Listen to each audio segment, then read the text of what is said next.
আল্লাহ পাক রব্বুল আলামিন আমাদেরকে যে কথা বলার শক্তি দান করেছেন, যে অঙ্গ দিয়ে আমরা কথা বলি, অঙ্গটার নাম কি? আমরা কি দিয়ে কথা বলি? আরেকটু জোরে বলেন, কি দিয়ে কথা বলি? এই জিহ্বা। আল্লাহ তাআলার এত বড় নিয়ামত, এত বড় নিয়ামত। অন্যান্য অঙ্গ আল্লাহ তাআলার নিয়ামত, হাত আল্লাহ তাআলার নিয়ামত, পা আল্লাহ তাআলার নিয়ামত। হাত দিয়ে যদি আমরা অনেকক্ষণ কাজ করি তাহলে আমরা বলি যে আমার হাত ব্যথা করছে, বলি কি বলি না? পা দিয়ে যদি অনেক হাঁটি, আমরা কয়েক কিলোমিটার যদি হেঁটে যাই তখন আমরা বলি যে আমার পা ব্যথা করছে। কিন্তু এই পর্যন্ত কি আপনারা শুনেছেন কেউ বলেছে যে আজকে অনেক কথা বলেছে আমার জিহ্বা ব্যথা করছে? বলে? বলে না। এই জিহ্বা, এই জিহ্বা আল্লাহ পাক রব্বুল আলামিন আমাদেরকে দান করেছেন। এই জিহ্বাটা আমাদেরকে জান্নাতেও নিতে পারবে, জাহান্নামেও নিতে পারবে। এত গুরুত্বপূর্ণ একটা অঙ্গ এই জিহ্বা। এই জিহ্বাকে আল্লাহ পাক রব্বুল আলামিন ইচ্ছে করলে মুখের ভিতরে স্থাপন না করিয়া পিঠেও স্থাপন করতে পারতেন, বাহুতে স্থাপন করে দিতে পারতেন, অথবা অন্য কোনো জায়গায় স্থাপন করতে পারতেন। তা না করে আল্লাহ তাআলা মুখের ভিতরে স্থাপন করেছেন। আর উপরের মাড়ি, নিচের মাড়ির 32টা দাঁত দিয়ে আল্লাহ তাআলা ব্যারিকেড দিয়ে দিয়েছেন, আমাদের জিহ্বাকে হেফাজত করেছেন। সুবহানাল্লাহ বলেন। আল্লাহ পাক রব্বুল আলামিন আমাদের জিহ্বাকে যেমনি হেফাজত করেছেন আর বলে দিয়েছেন যে খবরদার, আমি আল্লাহ তোমাদের জিহ্বা যেমন হেফাজত করেছি তোমরাও কিন্তু সতর্কতার সাথে কথা বলবা, অযথা কথা বলবা না, বেহুদা কথা বলবা না, অনর্থক কোনো কথা বলবা না। আল্লাহ তাআলা বলেন, মা ইয়ালফিযু মিন কওলিন ইল্লা লাদাইহি রাকীবুন আতীদ।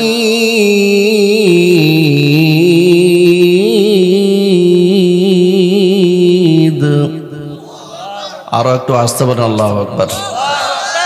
আল্লাহ বলেন যে আমি আল্লাহ তোমাদেরকে যে জিহ্বা দান করেছি, এই জিহ্বা দিয়ে তোমরা যত কথা বলো সব কথা রেকর্ড করে রাখার জন্য, সব কথা সংরক্ষণ করে রাখার জন্য আমি অত্যন্ত তৎপর একজন ফেরেশতা নিযুক্ত করে রেখেছি। সুবহানাল্লাহ বলেন। আমরা যা বলি, যা করি রেকর্ড করে রাখার জন্য আল্লাহ পাক রব্বুল আলামিন কিরামান কাতিবিনের ব্যবস্থা রেখেছেন। সবকিছু আল্লাহ তাআলা রেকর্ড করছেন, কিন্তু শুধু জিহ্বা দিয়ে যা করা হয় তা রেকর্ড করার জন্য আলাদা দায়িত্বে ফেরেশতা নিযুক্ত করে রেখেছেন। সুবহানাল্লাহ। জিহ্বা এত মূল্যবান। এই জিহ্বা সম্পর্কে রাসূল করিম সাল্লাল্লাহু আলাইহি ওয়াসাল্লাম বলেন, বুখারী শরীফের 6018 নম্বর হাদিস, عن أبي هريرة رضي الله تعالى عنه قال قال رسول الله صلى الله عليه وسلم من كان يؤمن بالله واليوم الآخر فليقل خيرا أو ليصمت। আল্লাহর নবী বলেন, যে ব্যক্তি আল্লাহকে বিশ্বাস করে, আখিরাতকে বিশ্বাস করে, সে জিহ্বা দিয়ে যখন কথা বলবে যেন ভালো কথা বলে। যদি সে ভালো কথা বলতে না পারে, আও লিয়াসমুত, সে যেন চুপ থাকে। কথা বললে কেমন কথা বলতে হবে? ভালো কথা, যে কথা দুনিয়ার ফায়দা আছে, আখিরাতের ফায়দা আছে, যে কথা বললে সওয়াব হয়, এমন কথা বলতে হবে। আর এমন কথা যদি বলতে না পারি, রাসূল বলে তাহলে চুপ থাকো। এখন চুপ থাকা কাকে বলে? আমরা যে চুপ থাকার জন্য আল্লাহ নবী নির্দেশ দিয়েছেন, চুপ থাকা কাকে বলে? জরুরি কথা কেউ যদি আপনাকে জিজ্ঞেস করে উত্তর না দেয়া চুপ থাকা, সেটা না। চুপ থাকা কাকে বলে? আল্লামা মুহাম্মদ ইবনে ইসমাঈল আস-সানআনী রাহমাতুল্লাহ আলাইহি তার একটা বিখ্যাত কিতাব, যে কিতাবের নাম আত-তানবীর শারহুল জামি' আস-সগীর মিনাল আহাদিসিল বাশীর ওয়ান নাদির। এই কিতাবের মধ্যে তিনি লিখেন, চুপ থাকা কাকে বলে? চুপ থাকা বলা হয় আল ইমসাক আনিল কালাম আল্লাযী লা খায়রা ফি।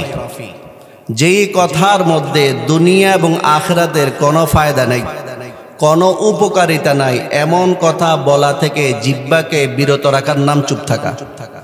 বলেন তো চুপ থাকা কাকে বলে? যে কথার মধ্যে দুনিয়ারও ফায়দা নাই, আখিরাতের কোনো ফায়দা নাই, এমন কথা বলা থেকে জিহ্বাকে বিরত রাখার নাম কি?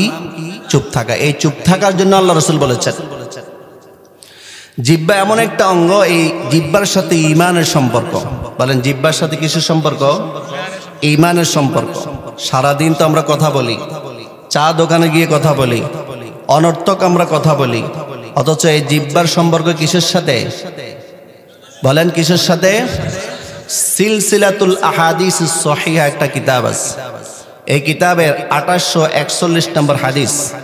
عن أنس بن مالك رضي الله تعالى عنه قال قال رسول الله صلى الله عليه وسلم لا يستقيم إيمان عبد حتى يستقيم قلبه ولا يستقيم قلبه حتى يستقيم لسانه। ভালোভাবে খেয়াল করেন, আল্লাহর নবী বলেন লা ইয়াস্তাকিমু ঈমানু আবদিন হাত্তা ইয়াস্তাকিমা কলবুহু।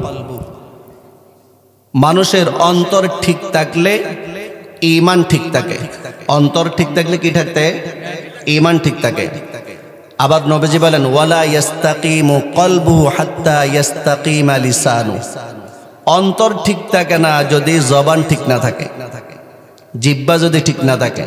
এর অর্থ যে জবান যদি ঠিক থাকে অন্তর ঠিক থাকবে, আর অন্তর যদি ঠিক থাকে ঈমান ঠিক থাকবে। তাহলে ফলাফল কি দাঁড়ালো? জিহ্বা যদি ঠিক থাকে তাহলে কি ঠিক থাকবে? ঈমান ঠিক থাকবে। তাহলে বলেন জিহ্বা এটা কেমন অঙ্গ? গুরুত্বপূর্ণ নাকি গুরুত্ব নাই? আছে। এই জিহ্বার উপর আমাদের নামাজ, রোজা, হজ, যাকাত বিশুদ্ধ হওয়া নির্ভর করে।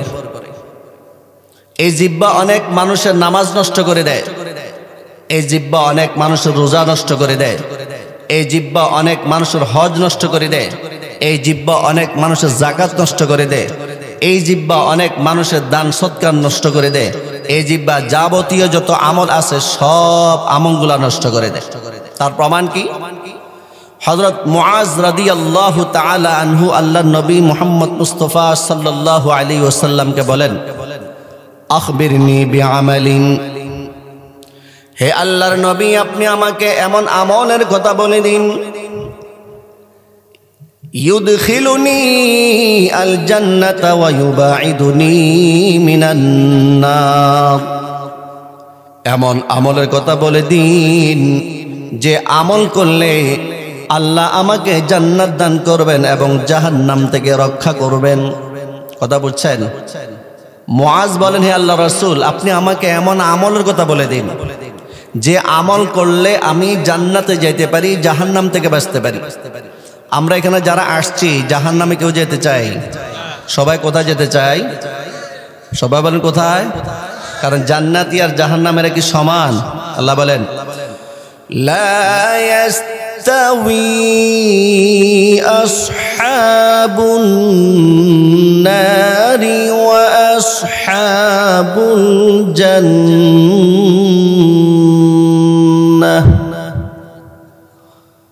আসহাবুল জান্নাতি হুমুল ফাইজুন।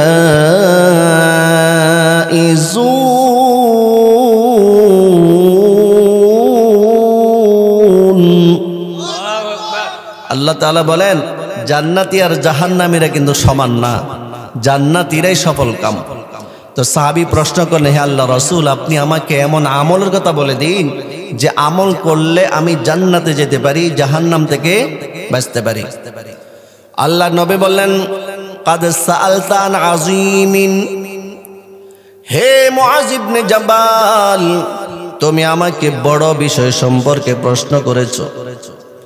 এমন প্রশ্ন যে প্রশ্নের মধ্যে জান্নাতের কথা আছে আর জাহান্নাম থেকে বাঁচার কথা আছে। এই প্রশ্নটা কিন্তু অনেক বড় প্রশ্ন, উত্তরটাও অনেক বড় উত্তর। তবে ওয়া ইন্নাহু লায়াসিরুন আলা মান ইয়াসসারাহুল্লাহ, বিষয়টা যদিও কঠিন হয় তবে মহান আল্লাহ তাআলা যার জন্য সহজ করে দেন তার জন্য কিন্তু সহজ হয়ে যায়। সুবহানাল্লাহ বলেন। তুমি প্রশ্ন করেছো অনেক কঠিন প্রশ্ন, অনেক বড় প্রশ্ন তুমি করেছ, অনেক কঠিন বিষয়ের সম্পর্কে তুমি প্রশ্ন করেছ, কিন্তু আল্লাহ তাআলা যদি সহজ করে দেন তার জন্য সহজ হয়ে যায়। তুমি প্রশ্ন করেছো এমন আমলের কথা বলে দেওয়ার জন্য যে আমল করলে জান্নাতে যাওয়া যায়, জাহান্নাম থেকে বাঁচা যায়। তাহলে শুনো, তা'বুদুল্লাহ লা তুশরিকু বিহি শাইআ, আল্লাহর ইবাদত করবা, আল্লাহর সাথে কাউকে শরীক করবা না। কার ইবাদত করব? আল্লাহর সাথে কারো শরীক চলবে না। ওয়া তুকিমুস সালাহ, নামাজ কায়েম করবা। কয়টা হইলো? ভালোভাবে শুনে, কয়টা হইলো? দুইটা। একটা হলো কি? আল্লাহর ইবাদত করবা, আল্লাহর সাথে কারো শরীক করবা না। 2 নাম্বার ওয়া তুকিমুস সালাহ, নামাজ কায়েম করবা। ওয়া তুতিজ যাকাত, যাকাত আদায় করবা। কয়টা? 4 নাম্বার বলেছেন ওয়া তাসুমু রমাদান, রমজান মাস আসলে রোজা রাখবা। কয়টা হলো? এরপর আল্লাহ নবী বলেন ওয়া তাহুজ্জুল বাইত, হজ যদি ফরজ হয় হজ করবা। তারপর নবীজি বলেছেন তুমি দান সদকাও করবা। কয়টা বললো?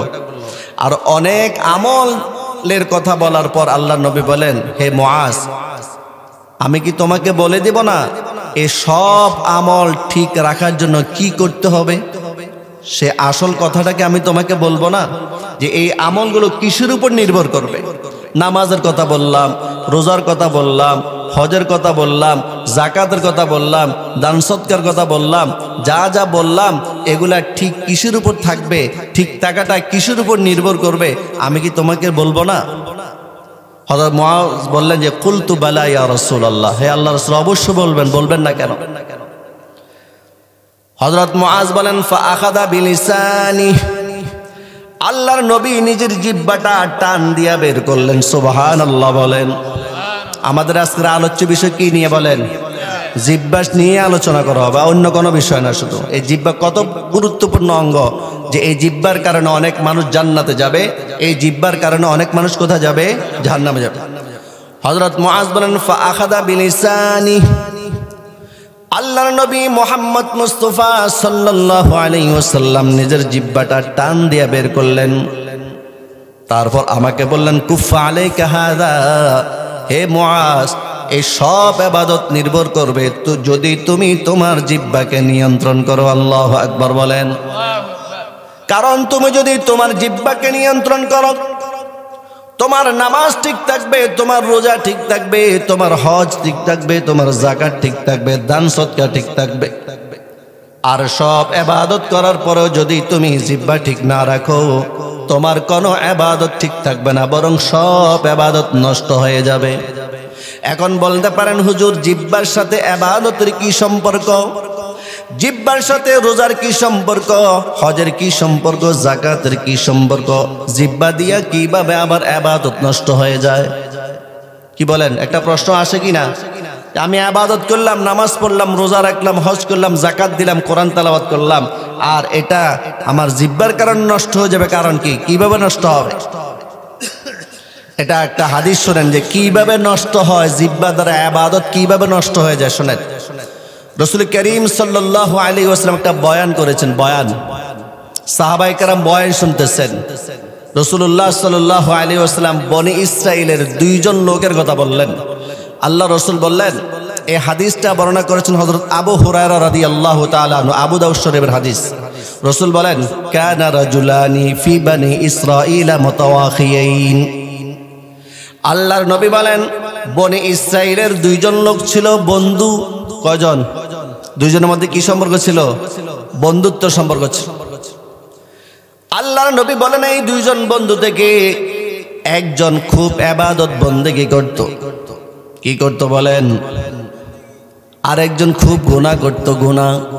তাহলে 2 জন বন্ধু, একজন ভালো বন্ধু আর একজন খারাপ বন্ধু। এমন হয় কি হয় না বলেন? একজন নামাজ পড়ে আর একজন নামাজ পড়ে না, একজন রোজা রাখে আর একজন রোজা রাখে না। আছে না এরকম বন্ধু? নবীজি বলেন বনি ইসরাইলের 2 জন লোক, ওই 2 জন লোকের মধ্যে বন্ধুত্বপূর্ণ সম্পর্ক ছিল। একজন গুনাহ করত, আরেকজন গুনাহ করত না, ইবাদত বন্দেগী করত। কিন্তু যেই লোকটা বন্দেগী করত, ইবাদত বন্দেগী করত, এই লোকটা তার গুনাহগার বন্ধুকে সব সময় বলতো আকসির, হে বন্ধু তুমি গুনাহ করবা না, গুনাহ ছেড়ে দাও। দাওয়াত দিত, দাওয়াত। যিনি ইবাদত বন্দেগী করতেন ওই বন্ধু খারাপ বন্ধুটাকে ভালো হওয়ার জন্য কি দিতেন? দাওয়াত দিন, তুমি ভালো হয়ে যাও। একদিন দুদিন সব সময় বলে, সব সময় দাওয়াত দেয়। ফাওয়াজাদাহু ইয়াওমান আলা যামবিন, এই ভালো বন্ধুটা তার খারাপ বন্ধুকে একদিন দেখলেন একটা গুনাহ করতেছিল। ফাওয়াজাদাহু ইয়াওমান আলা যামবিন, গুনাহ করতেছিল বন্ধুটা। তখন এই বন্ধুটাকে বলল, হে বন্ধু আকসির, আর কত গুনাহ করবা তুমি, গুনাহটা ছেড়ে দাও, আর বেশি গুনাহ করবা না। এখন এই বন্ধুটা রাগ হয়ে গেছে। কোন বন্ধু রাগ হয়েছে? খারাপ বন্ধুটা। মানে আমাকে এত দাওয়াত দে কেন, কেন আমাকে এত দাওয়াত দে? গুনাহগার বন্ধু বলল, খাল্লিনি ওয়া রাব্বি আবুইসতা আলাইয়া রাকিবা, হে আমার বন্ধু, কেন তুমি আমাকে বারবার বলো গুনাহ ছেড়ে দেওয়ার জন্য? কি ব্যাপার? তুমি আমাকে আমার রাস্তা ছেড়ে দাও, আমার মন যা চায় তাই করব। আবুইসতা আলাইয়া রাকিবা, তুমি কি আমার কি পাহারাদার নাকি? তুমি কি আমার শাসন করো নাকি? কেন তুমি আমাকে এত কথা বলো? রাগ হয়ে গেছে। এখন এই যে রাগ করলো, রাগ করাটা কি ঠিক করছে না বেঠিক করছে বলেন? এটা তো ভালো হওয়ার জন্য না বলছিল।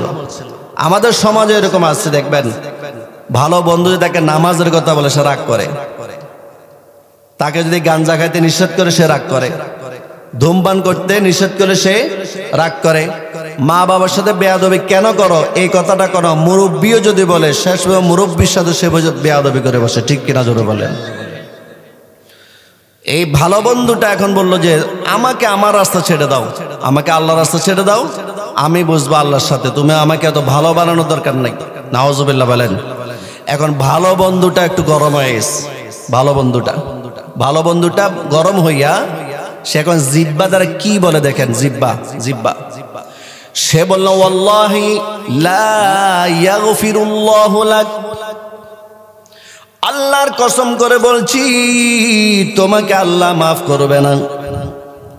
আওলা ইউদখিলুকাল্লাহু জান্নাহ, আল্লাহর কসম করে বলছি আল্লাহ তোমাকে জান্নাত দিবেন না। নাউজুবিল্লাহ বলেন। তাহলে ঘটনা কি হয়ে গেল? খারাপ বন্ধুটা যখন রাগ করে বলছিল তুমি আমাকে এত ভালো হওয়ার জন্য কেন বলো, আমাকে আমার রাস্তা ছেড়ে দাও, তখন ভালো বন্ধুটা রাগ করলো। ভালো বন্ধুটা রাগ করে জিব্বা দ্বারা দুইটা কথা বলছে। একটা হচ্ছে আল্লাহর কসম করে বলছি তোমাকে আল্লাহ মাফ করবে না, এতবার বলছি তোমাকে গুনাহ ছাড়ার জন্য, তুমি গুনাহ ছাড়ো না, ঠিক আছে আল্লাহ তোমাকে মাফ করবে না। অথবা বলেছে যে আল্লাহ তোমাকে জান্নাতে প্রবেশ করাবেন না। কয়টা কথা বলছে? এই কথাটা কি দ্বারা বলছে বলেন তো? এই কথাটা কি দ্বারা বলছে? এখন এই যে কথাটা বলল, এটা সে ঠিক বললো নাকি বেঠিক বললো? আপনারা কি বলেন? আল্লাহ রাসূল সাহাবায়ে কেরামকে বয়ান শোনাচ্ছেন, বয়ান। এই বনি ইসরাইলের দুই বন্ধু ফাকাবাদ আরওয়াহুমা, আল্লাহ পাক রব্বুল আলামিন এই দুই বন্ধুর মৃত্যু দিয়ে দিলেন। আমাদের মৃত্যু তো হবে না? হবে। কুল ইন্নাল মাউতাল্লাযী তাফিরুনা মিনহু ফাইন্নাহু মুলাকীকুম, তোমরা যেই মৃত্যু থেকে পলায়ন করো সেই মৃত্যু তোমাদেরকে অবশ্যই পেয়ে বসবে, পালানোর কোনো রাস্তা নাই। সবাই ফাকাবাদা আরওয়াহুমা, নবীজি বলেন এই দুইজনের রূহ আল্লাহ পাক রব্বুল আলামিন নিয়ে গেলেন, অর্থাৎ মৃত্যু। ফাজাতামা ইনদা রাব্বিল আলামিন, এই দুইজন বন্ধু আল্লাহর দরবারে উপস্থিত হলো। কার দরবারে উপস্থিত হলো? এখন আল্লাহ পাক রব্বুল আলামিন ওই দুই বন্ধুকে কি বলে শোনেন। যে লোকটা বেশি বেশি ইবাদত করত, মুজতাহিদুম ফিল ইবাদা, যে বন্ধুটা বেশি বেশি ইবাদত করত, ভালো বন্ধু ছিল, ওই বন্ধুটাকে আল্লাহ পাক রব্বুল আলামিন বললেন, আকুনতা বিআলিমান আও কুনতা আলা মা ফি ইয়াদি কাদিরান, হে ইবাদতকারী বান্দা আমার, তুমি যে বলেছো আমি আল্লাহ তাকে মাফ করব না, কেন তুমি তাকে এই কথাটা বললা? আমি যে তাকে মাফ করব না এটা তুমি কিভাবে জানলা? আবার বলেছো তুমি বলেছো জান্নাতে প্রবেশ করাবো না, কেন এই কথাটা বলেছো? আমি আল্লাহ কোন গুনাহগার বান্দাকে জান্নাত দিতে কি অক্ষম নাকি? আমি আল্লাহ কোন গুনাহগার বান্দাকে যদি জান্নাতে প্রবেশ করাই কে আমাকে বাধা দিবে? আমার কি ক্ষমতা নাই? তুমি কি আমার ক্ষমতা সম্পর্কে জানো নাকি? কেন তুমি এই কথাটা বললা? আল্লাহ পাক রব্বুল আলামিন ফেরেশতাদেরকে ডাক দিয়া বললেন, হে আমার ফেরেশতারা, এই লোকটাকে নিয়ে যাও, ইযহাবু বিহি ইলান নার, এই লোকটা যতই ইবাদত বন্দেগী করুক না কেন, জিহ্বা দ্বারা এই কথাটা কেন বলল, আমি আল্লাহ নাকি তাকে মাফ করব না, আমি আল্লাহ নাকি তাকে জান্নাত দান করব না। জিহ্বাকে অপব্যবহার করার কারণে তার সারা জীবনের আমলগুলো আমি বাদ করিয়ে তাকে জাহান্নামে নিক্ষেপ করে দিলাম। নাউজুবিল্লাহ। আল্লাহ পাক রব্বুল আলামিন গুনাহগার বান্দাকে বললেন, এদিকে আসো, শুনো, তুমি সারা জীবন ইবাদত বন্দেগী করো নাই, বরং আমার গুনাহ করেছো, আমার পাপ করেছো, আমার অবাধ্য হয়েছো, আমার হুকুম অমান্য করেছিলা ঠিক, তবে জিহ্বাকে কিন্তু তুমি অপব্যবহার করো নাই। সুবহানাল্লাহ বলবেন না? এই জন্য আমি আল্লাহ তোমার জীবনের সমস্ত গুনাহ মাফ করিয়া তুমি যাও, ফাদখুলিল জান্নাতা বিরহমাতি, আমি আল্লাহ যেই জান্নাত তৈরি করেছি এই জান্নাতে তুমি আমার রহমতের উসিলায় প্রবেশ করো। আল্লাহু আকবার বলেন।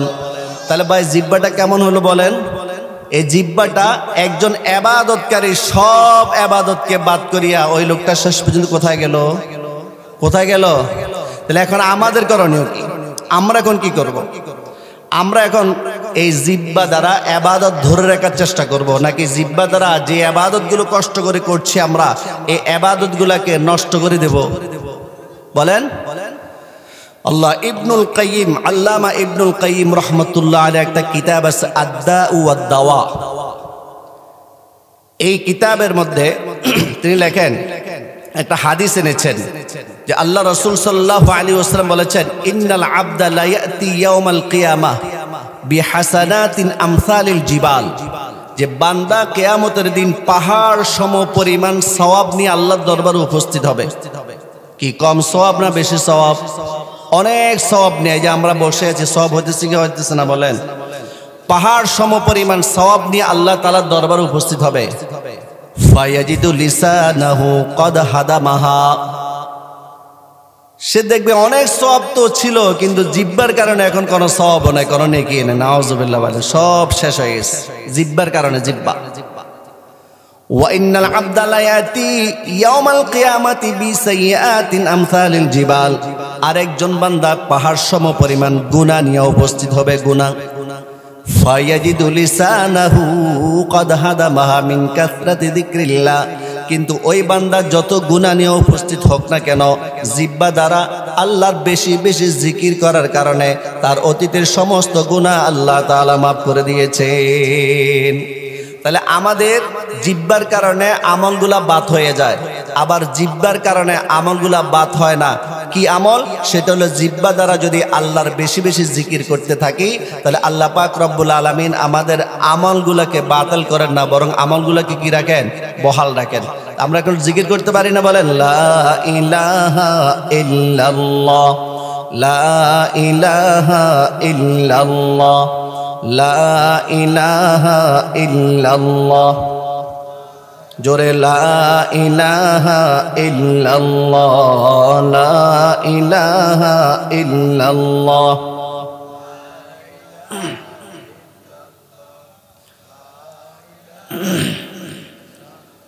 লা ইলাহা ইল্লাল্লাহু মুহাম্মাদুর রাসূলুল্লাহ সাল্লাল্লাহু আলাইহি ওয়াসাল্লাম। এই যে জিকির করলাম, আল্লাহ আমাদের সাথে অবস্থান করতেছে। সুবহানাল্লাহ বলেন, আরো জোরে বলেন সুবহানাল্লাহ। বুখারী শরীফের ৭৪০৫ নম্বর হাদিস, যে হাদিসটা হাদিসে কুদসি, হযরত আবু হুরায়রা বলেন, আল্লাহর নবী মুহাম্মদ সাল্লাল্লাহু আলাইহি ওয়াসাল্লাম বলেছেন, আল্লাহ বলেছেন, আল্লাহ বলেন, আনা ইনদা যন্নি আবদি বি, আমি আল্লাহর ব্যাপারে আমার বান্দা বান্দি যেমন ধারণা করবে আমি আল্লাহ তার সাথে তেমন আচরণ করব। সুবহানাল্লাহ বলেন। আমি আল্লাহর ব্যাপারে কোনো বান্দা বান্দি যদি রহমতের ধারণা করে, আমি অবশ্যই আমার ওই বান্দা বান্দির উপর রহমত নাজিল করব। আমরা এখানে যদি আসছি, এখন আমরা যদি ধারণা করি যে আল্লাহ অবশ্যই আমাদের উপর রহমত বর্ষণ করতেছেন, আল্লাহ বলেন ঠিক আমি রহমত বর্ষণ করব। আমার বান্দাগুলো শীতের মধ্যে বসে আছে, ঠিক কিনা বলেন? তো আল্লাহ তাআলা বলেন, আনা ইনদা যন্নি আবদি বি, আমার ব্যাপারে আমার বান্দা যেমন ধারণা করবে আমি আল্লাহ তার সাথে তেমনই আচরণ করব। সুবহানাল্লাহ। এরপর আল্লাহ পাক রব্বুল আলামিন বলেন, ওয়া আনা মাআহু ইযা যাকারানি, আমার কোন বান্দা বান্দি যদি আমি আল্লাহর জিকির করে, তাহলে আমি আমার ওই বান্দা এবং বান্দির সাথে অবস্থান করতে থাকি। আল্লাহু আকবার বলেন। আমল তো বাদ হবেই না, বরং জিকিরকারীর সাথে কে থাকেন? আরো জোরে বলেন, কে থাকেন? আপনাদের খারাপ লাগতেছে? আজকে আমাদের আলোচ্য বিষয় শুধু আমরা জবান দ্বারা কোনো গুনাহ যেন না করি, জবান দ্বারা যেন নেক কাজ করি। অযথা আমরা চা দোকানে বসে বসে সময় নষ্ট করি, আরো কত কথা বলে জিহ্বাকে অপব্যবহার করি। আল্লাহ পাক রব্বুল আলামিন বলেন, যেই ব্যক্তি আমার নামে জিকির করবে, যে ব্যক্তি আমি আল্লাহকে স্মরণ করবে জিহ্বা দ্বারা, আমি আল্লাহ তার সাথে অবস্থান করতে থাকি। আল্লাহু আকবার বলেন। আরো জোরে বলেন আল্লাহু আকবার। আল্লাহ পাক রব্বুল আলামিন হাদিসে কুদসির মধ্যে বলেন, ওয়া ইন তাকাররাবা ইলাইয়া বিশিবরিন তাকাররাবতু ইলাইহি দিরান। আমার দিকে আমার কোন বান্দা বান্দি যদি এক বিঘতে গিয়ে আসে, আমি আল্লাহ তার দিকে এক হাত আগায়া যাই।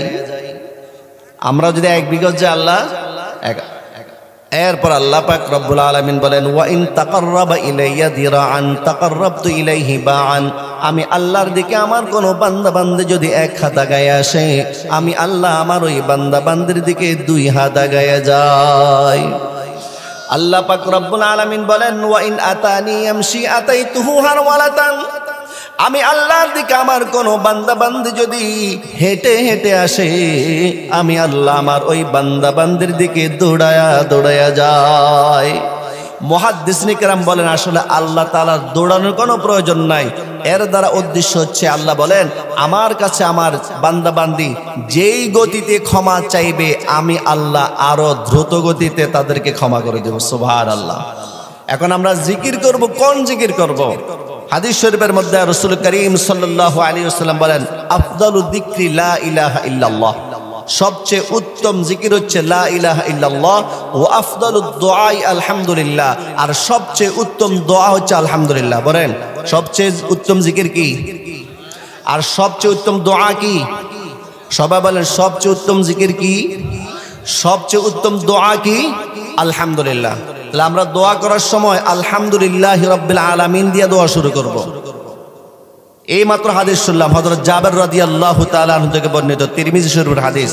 তিনি বলেন, রাসূল করিম সাল্লাল্লাহু আলাইহি ওয়াসাল্লাম ইরশাদ করেছেন, আফদালুদ যিকরি লা ইলাহা ইল্লাল্লাহ। সবচেয়ে উত্তম জিকির হচ্ছে লা ইলাহা ইল্লাল্লাহ। ওয়া আফদালুদ দুআই আলহামদুলিল্লাহ। সবচেয়ে উত্তম দোয়া হচ্ছে কি? বলেন, আলহামদুলিল্লাহ। লা ইলাহা ইল্লাল্লাহ যেহেতু উত্তম জিকির, ইমাম বাগাবী রাহমাতুল্লাহ আলাইহি শারহুস সুন্নাহ নামক একটা কিতাব আছে।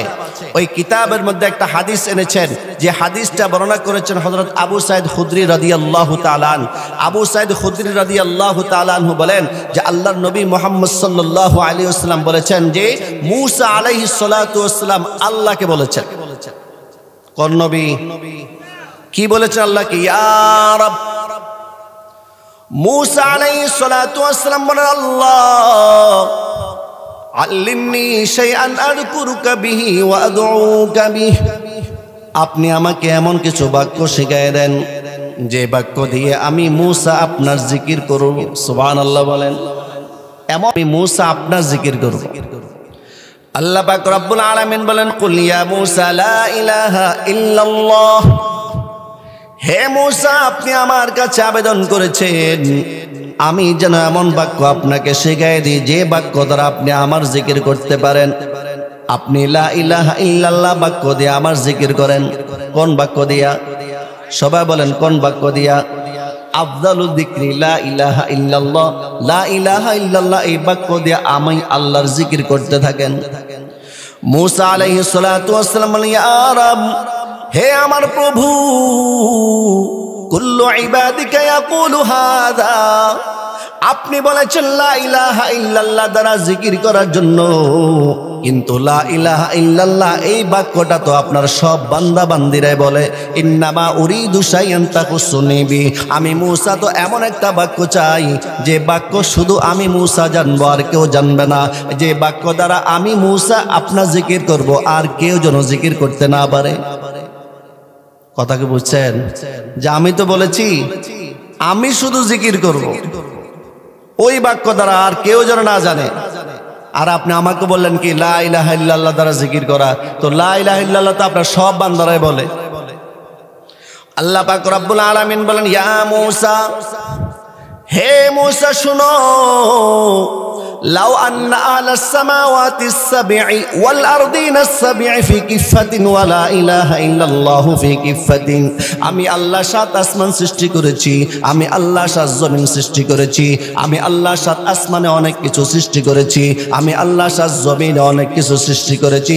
এই সব কিছুকে যদি এক পাল্লা রাখা হয়, ওয়া লা ইলাহা ইল্লাল্লাহু ফি কিফাতিন, আর লা ইলাহা ইল্লাল্লাহকে যদি আরেক পাল্লা রাখা হয়, মালাত বিহিম লা ইলাহা ইল্লাল্লাহ, তাহলে লা ইলাহা ইল্লাল্লাহ ওয়ালা পাল্লাটা ভারী হয়ে যাবে।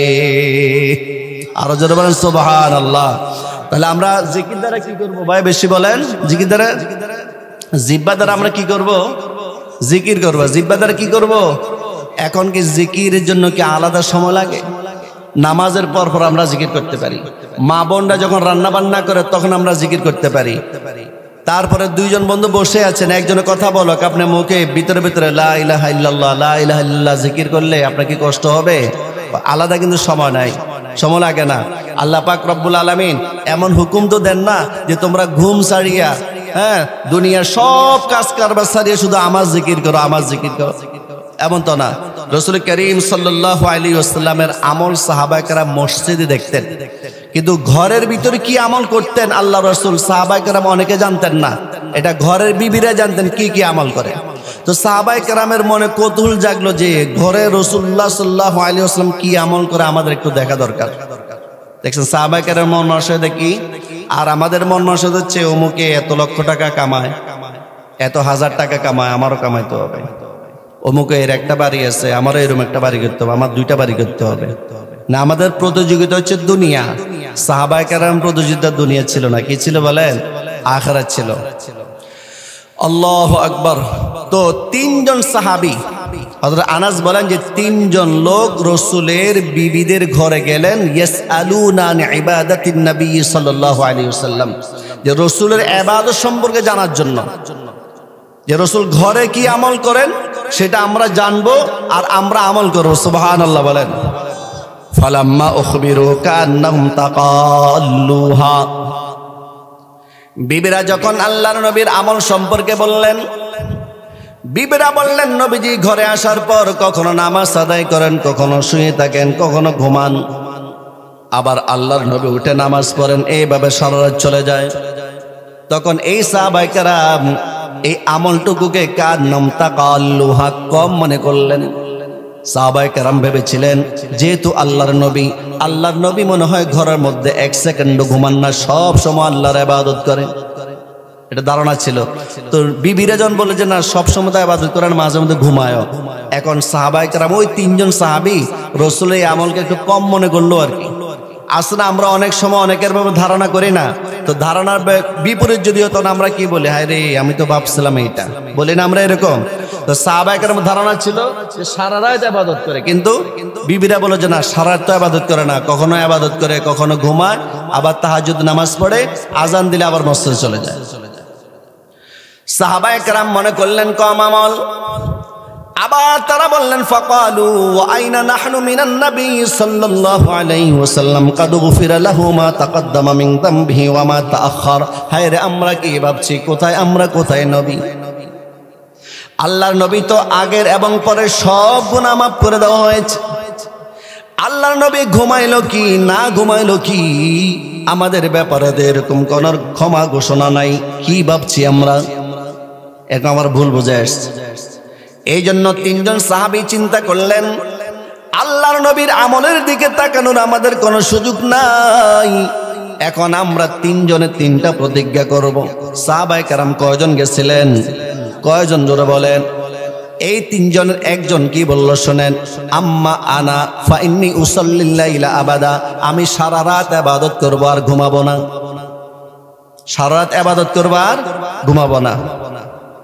ওয়াকাল আখার আনা আসুমুদ দারা ওয়ালা উফতিরু, দ্বিতীয় সাহাবী অঙ্গীকার করলেন সব সময় আমি রোজা রাখবো আর রোজা ভাঙবো না, রোজা ছাড়বো না। একদিন রোজা রাখবো আর একদিন রাখবো না এমন নয়, বরং রোজা যে শুরু করবো রোজা আর ছাড়বো না। প্রতিদিন আমি রোজা রাখতে থাকবো, রোজা রাখতে থাকবো। রমজান মাসের রোজা না, অন্য মাসের। রমজান মাসের রোজা তো ভাঙার ছাড়ার বা প্রশ্নই আসে না। তাহলে প্রথম সাহাবী অঙ্গীকার করলো সারা রাত নামাজ পড়বে। দ্বিতীয় সাহাবী অঙ্গীকার করলো আমি সব সময় রোজা রাখবো, রোজা ছাড়বো না। আরেকজন বাকি আছে না? ওয়াকালা আখার, আরেকজন সাহাবী বললেন আনা আতাজিলুন নিসা, আমি এখন থেকে নারীদের থেকে দূরে থাকবো। ফালা আতাজাওয়াজু আবাদা, আর বিবাহ শাদী করব না। কারণ বিবাহ শাদী করলে সংসার করতে হবে, সংসার করলে ইবাদত করা যাবে না। বলেন তো সাহাবী কয়জন ছিল? অঙ্গীকার কয়টা? প্রথম অঙ্গীকার কি বলেন? যে আমি যে কথাগুলো বলতেছি আমার প্রত্যেকটা কথা হয়তো আয়াত শুনবেন অথবা হাদিস শুনবেন। খারাপ লাগতেছে আপনাদের? হ্যাঁ, তিনজন সাহাবী তিনটা অঙ্গীকার। প্রথম অঙ্গীকার কি ছিল? আমি সারা রাত নামাজ পড়ব। দ্বিতীয় সাহাবী সারা দিন না, সব সময় রোজা রাখবো, রোজা ছাড়বো না। তৃতীয় সাহাবী আর বিবাহ শাদী করবো না। আল্লাহ রাসূল সাল্লাল্লাহু আলাইহি ওয়াসাল্লামের কাছে খবর চলে গেছে। বলেন তো এই তিনটা অঙ্গীকার কি দ্বারা করছে? আলোচ্য বিষয় মনে আছে তো আপনাদের? এই তিনটা অঙ্গীকার কি দ্বারা করছে? জিহ্বা দ্বারা। এখন আল্লাহ রাসূল সাল্লাল্লাহু আলাইহি ওয়াসাল্লাম খবর শুনে তাদের কাছে আসলেন। আল্লাহ রাসূল এসে বলেন আনতুমুল্লাযীনা কুলতুম কাদা ওয়া কাদা, তোমরা তিনজন সাহাবী কি এই তিনটা কথা বলো নাই? সাহাবায়ে কেরাম বললেন হ্যাঁ বলেছি। আল্লাহ রাসূল বলেন শোনো, আমা ওয়াল্লাহি ইন্নী লা আখশাকুম লিল্লাহি ওয়া আতকাকুম লা, আল্লাহর কসম করে বলছি তোমাদের অন্তরে আল্লাহর যে পরিমাণ ভয় আছে আমি নবীর অন্তরে আমার আল্লাহকে আরো বেশি ভয় করি। আল্লাহু আকবার বলেন।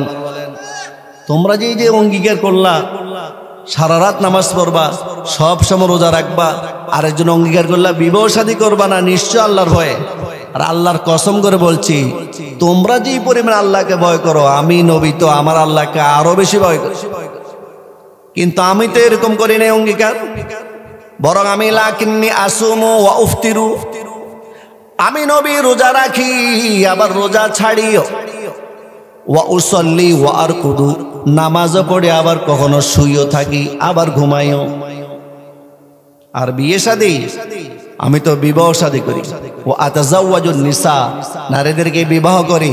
সুতরাং ফামান রাগিবা আন সুন্নতি ফালাইসা মিন্নি, যে ব্যক্তি আমার এই সুন্নত তথা বিবাহ করা যে আমার আদর্শ আমার সুন্নত, এই সুন্নত থেকে বিমুখ হবে সে আমার দলের লোকে না। সুবহানাল্লাহ বলেন। তাহলে এই যে যেটা বললাম সাহাবায়ে কেরাম জিহ্বা দ্বারা আবেগে বশবর্তী হয়ে অঙ্গীকার করছিলেন, এই অঙ্গীকারগুলো আল্লাহ রাসূল কি করেন না? সমর্থন করেন না। অথচ তারা অঙ্গীকার করছেন কিন্তু ভালো। এই জন্য আমরা জিহ্বা দ্বারা যখন কথা বলবো, ভালো কথা বলবো, দেখবো যে ভালো কথাটা আমার কোরআন সুন্নাহ অনুযায়ী কিনা। আর এই জন্য দরকার ওলামায়ে কেরাম। কাদের দরকার? ওলামায়ে কেরাম দরকার। তাহলে আমরা জিহ্বা দ্বারা এক নাম্বার বেশি বেশি জিকির করব কার? আরো জোরে বলেন। এক নাম্বার আমল কি হবে আমাদের? জিহ্বা দ্বারা কি করব আমরা? জিকির। দুই নাম্বার আমল, মা বোনদের দৃষ্টি আকর্ষণ করে বলছি, বৃদ্ধ বাবারা, যুবক ভাই যারা আছেন সকলের প্রয়োজন আমাদের দ্বিতীয় আমল, সেটা হচ্ছে কোরআন তেলাওয়াত। বেশি বেশি কোরআন তেলাওয়াত করবে জিহ্বা দ্বারা। পারবো না ইনশাআল্লাহ? আচ্ছা, সূরা ইখলাস মুখস্থ নাই কার কার? একটু হাত তোলেন। কুল হুয়াল্লাহু আহাদ, এই সূরাটা কার কার মুখস্থ নাই? মাশাআল্লাহ, সবার আছে। কুল হুয়াল্লাহু আহাদ, কুল হুয়াল্লাহু আহাদ, আল্লাহুস সামাদ, লাম ইয়ালিদ ওয়া লাম ইউলাদ ওয়া লাম ইয়াকুল লাহু কুফুয়ান আহাদ। এই সূরাটা যদি আমরা পাঠ করি, কি দ্বারা পাঠ করব বলেন? হাত দ্বারা পাঠ করব। কি দ্বারা? রাসূল করিম সাল্লাল্লাহু আলাইহি ওয়াসাল্লামের জামানায় তিরমিজি শরীফের 2901 নম্বর হাদিস, যে হাদিসটা বর্ণনা করেছেন আনাস ইবনে মালিক রাদিয়াল্লাহু তাআলা আনহু, তিনি বলেন কানা রাজুলুম মিনাল আনসারি ইয়াউম্মুহুম ফি মসজিদে কুবা। আনসারী এক সাহাবী মসজিদে কুবা ইমামতি করতেন। মসজিদে কুবা, এই কুবা মসজিদটা আল্লাহর নবী হিজরত করিয়া যখন মদিনা শরীফে যান তখন সর্বপ্রথম মসজিদ স্থাপন করেন মসজিদে কুবা। এই কুবা মসজিদের একজন ইমাম ছিলেন আনসারী সাহাবী। এই ইমাম সাহেব যখন কেরাত শুরু করতেন সাথে সাথে তিনি প্রথমে কুল হুয়াল্লাহ সূরাটা পাঠ করতেন, তারপরে আরেকটা সূরা পাঠ করতেন। প্রথম রাকাত শেষ, দ্বিতীয় রাকাতও আবার প্রথমে সূরা কুল হুয়াল্লাহ পাঠ করতেন, এরপরে আরেকটা সূরা মিলাতেন। ওয়া কানা ইয়াসনাউ যালিকা ফি কুল্লি রাকাতিন, প্রত্যেক রাকাতে তিনি কুল আল্লাহ ছাড়তেন না, কুল আল্লাহ পড়তেন। আপনাদের ইমাম সাহেব কি প্রত্যেক রাকাতে কুল আল্লাহ পড়ে? প্রথম রাকাতে অন্য সূরা পড়লে দ্বিতীয় রাকাতে কুল আল্লাহ পড়বে, এই তো। কিন্তু ওই ইমাম সাহেব কি করতেন? কুল আল্লাহ প্রথমে পড়বেই, এরপর অন্য সূরা মিলাবে। আমাদের সাথে মিল আছে। এখন ওনার পিছে যারা নামাজ পড়ে হেরো আশ্চর্য হয়ে গেছে, কি ব্যাপার? প্রত্যেক রাকাতে সূরা পড়ে একটাই, কুল আল্লাহ পড়ে। কুল আল্লাহ পড়ে তো রুকুতে যায় না, এটার সাথে আরেকটা সূরা মেলায়। দ্বিতীয় রাকাতে কুল আল্লাহ আবার বাতও দেয় না, আবার কুল আল্লাহ পড়বে, ওটার সাথে আরেকটা সূরা মেলাবে, তারপর রুকুতে যায়। কারণটা কি? ফাকাল্লামাহু আসহাবুহু, সাহাবায়ে কেরাম মিলে পরামর্শ করলেন, এই ইমাম সাহেবের সাথে আমরা কথা বলবো, ইমাম সাহেব এইভাবে কেন নামাজ পড়ায়? কয়েকজন সাহাবী গেলেন কথা বলার জন্য। ফাকাল্লামাহু আসহাবুহু, তার এই সাথীরা ইমাম সাহেবের সাথে কথা বলতে গেলেন। হে ইমাম সাহেব, ইন্নাকা তাকরাউ বিহাদি সূরাতি ফি কুল্লি রাকাতিন, প্রত্যেক রাকাতে আপনি সূরা ইখলাস কেন পাঠ করলেন? কেন? আল্লাহ, আবার আপনি সূরা ইখলাস পাঠ করেন, এরপর আবার সূরা আরেকটা মিলান। আপনি শুধু সূরা ইখলাসকে যথেষ্ট মনে করেন না, এই জন্য তো এই সূরার পরে আরেকটা সূরা পড়েন আপনি। আন্নাকা লা তারা, আপনি এটা মনে করেন না যে ওই সূরাটাই আপনার জন্য যথেষ্ট হবে, সেই জন্য আপনি এই সূরা পড়ার পর পরে আরেকটা সূরা পড়েন। এখন আমাদের প্রস্তাব হচ্ছে ইম্মা আন তাকরা বিহা, যে আপনি শুধু সূরা ইখলাস পাঠ করে রুকুতে চলে যাবেন। ওয়া ইম্মা আন তাদাহা ওয়া তাকরা বিসূরাতিন উখরা, অথবা সূরা ইখলাস বাদ দিয়া নতুন একটা সূরা পড়েন। প্রস্তাব কি বুঝছেন?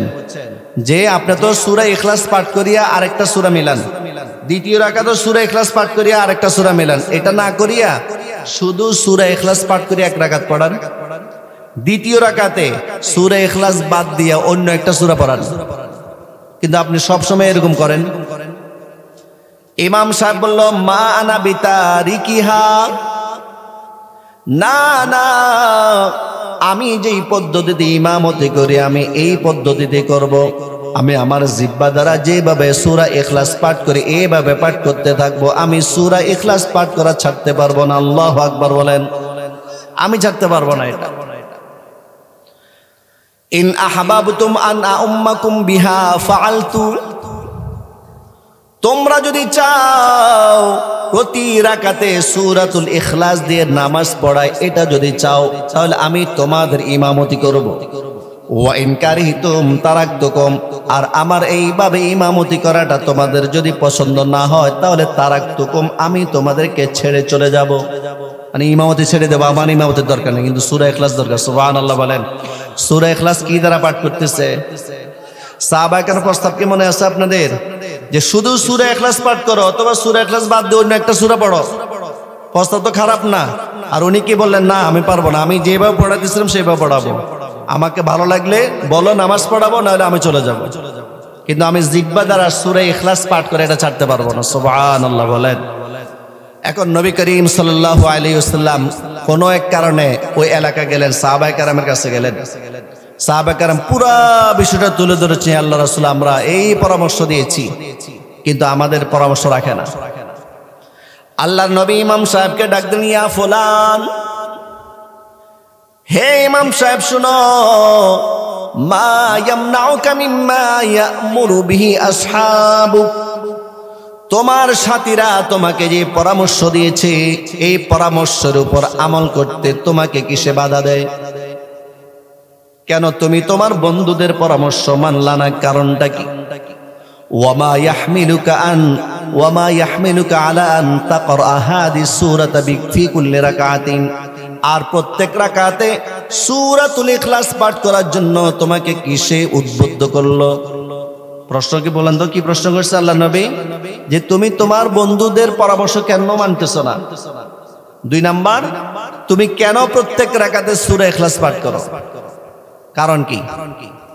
সাহাবা বললেন, ইয়া রাসূলুল্লাহ, হে আল্লাহ রাসূল, ইন্নী উহিব্বুহা, আমি আমার জিহ্বা দ্বারা সূরাতুল ইখলাস এই জন্য বেশি বেশি পাঠ করি, কারণ আমি সূরাতুল ইখলাসকে অনেক ভালোবাসি। আল্লাহু আকবার বলেন। নবীজি বললেন, ইন্না হুব্বাহা আদখালাকাল জান্নাহ। হে ইমাম সাহেব শোনো, তোমার অন্তরে সূরাতুল ইখলাসের যে পরিমাণ মোহাব্বত, ইন্না হুব্বাহা, নিশ্চয় এই সূরাতুল ইখলাসের মোহাব্বতটা, ভালোবাসাটা, আদখালাকাল জান্নাতা, তোমাকে জান্নাতে প্রবেশ করাবে। আল্লাহু আকবার বলেন। সবাই পড়ে কুল হুয়াল্লাহু আহাদ আল্লাহুস সামাদ লাম ইয়ালিদ ওয়া লাম ইউলাদ ওয়া লাম ইয়াকুল লাহু কুফুয়ান আহাদ। আল্লাহু আকবার বলেন। সূরাতুল ইখলাস মা বোনরাও পারে, পুরুষরাও পারে, যুবক ভাইরাও পারে, ছোট্ট ছোট্ট ছেলে মেয়েরাও পারে। কিন্তু আমরা কিন্তু এই জিহ্বাকে কাজে লাগাই না। জিহ্বাকে কাজে লাগায় গালি দেওয়ার মধ্যে। আল্লাহ নবী বলেন, না না, এই জিহ্বাটা যেমনি ভাবে জান্নাতে নেয়, এই জিহ্বাটা কিন্তু আবার জাহান্নামেও নেয়। এতক্ষণ পর্যন্ত যে আলোচনা শুনলাম, বোঝা গেল জিহ্বা আমাদেরকে কোথায় নেবে? কোথায় নেবে বলেন? এই যে আমল যে করি আমরা, জিহ্বা দ্বারা যদি আমলগুলা করে, জিকির করে, সূরা ইখলাস পাঠ করে, কোরআন তেলাওয়াত করে, কোথায় যাব আমরা? আবার এই জিহ্বাটা আমাদেরকে জাহান্নামে নেবে। রাসূলুল্লাহ সাল্লাল্লাহু আলাইহি ওয়াসাল্লাম বলেন, সিবাবুল মুসলিমি ফুসুকুন ওয়া কিতালুহু কুফরুন। মুসলমানকে গালি দেওয়া হচ্ছে গুনাহের কাজ, আর মুসলমানদেরকে অন্যায়ভাবে হত্যা করা হচ্ছে কুফরি। আমাদের সমাজে মুসলমানকে গালি দেয়, কি দেয় না? কি দ্বারা দেয়? সবাই বলেন, কি দ্বারা দেয়? জিহ্বা। গালি দেওয়া যাবে না, মুসলমানকেও গালি দেওয়া যাবে না। শুধু মুসলমানকে নয়, যারা নাকি অমুসলিম তাদেরকেও আমরা গালি দিতে পারবো না। কেন গালি দিব? তারা যেই ধর্ম অনুসরণ করেছে সেই ধর্ম বেঠিক। এটা বিচার করবে কে? আল্লাহ বিচার করবে। রাসূলুল্লাহ সাল্লাল্লাহু আলাইহি ওয়াসাল্লামের শিক্ষা, মুসলমানকে যেমনি ভাবে গালি দেওয়া যাবে না, অমুসলিমদেরকেও জিহ্বা দ্বারা গালি দেওয়া যাবে না। আল্লাহ পাক রব্বুল আলামিন বলেন, ওয়ালা তাসুব্বুল্লাযীনা ইয়াদউনা মিন দুনিল্লাহি ফায়াসুব্বুল্লাহা আদুওয়াম বিগাইরি ইলম। আল্লাহ পাক রব্বুল আলামিন বলেন, আমার যে সমস্ত বান্দা বান্দিরা আমি আল্লাহর ইবাদত না করিয়া মূর্তির ইবাদত করে, তোমরা তাদেরকে গালি দিবা না। কারণ তোমরা যদি তাদেরকে গালি দাও, তারা তোমাদের আল্লাহকেও গালি দিবে। হ্যাঁ, গালি দিবে তো। আমরা যদি তাদেরকে গালি দিই, তারাও আমাদের আল্লাহকে কি দিবে? গালি দিবে। এই জন্য আল্লাহ নিষেধ করেছেন, ওয়ালা তাসুব্বুল্লাযীনা ইয়াদউনা মিন দুনিল্লাহ। আল্লাহকে বাদ দিয়া যারা অন্যের ইবাদত করে, তোমরা তাদেরকে গালি দিবা না। তাদের বিচার আল্লাহ করবে, তোমরা গালি দিবে কেন? আইন আছে, আদালত আছে। দুনিয়ার কোন অপরাধ যদি করে, সেটা সরকারের বিচার করবে। কিন্তু অযথা তুমি জিহ্বা দিয়ে অমুসলিমদেরকে গালি দিবা না। শুধু তাই নয়, রাসূল কারীম সাল্লাল্লাহু আলাইহি ওয়াসাল্লাম বলেন, জিহ্বার অপব্যবহার করা যাবে না।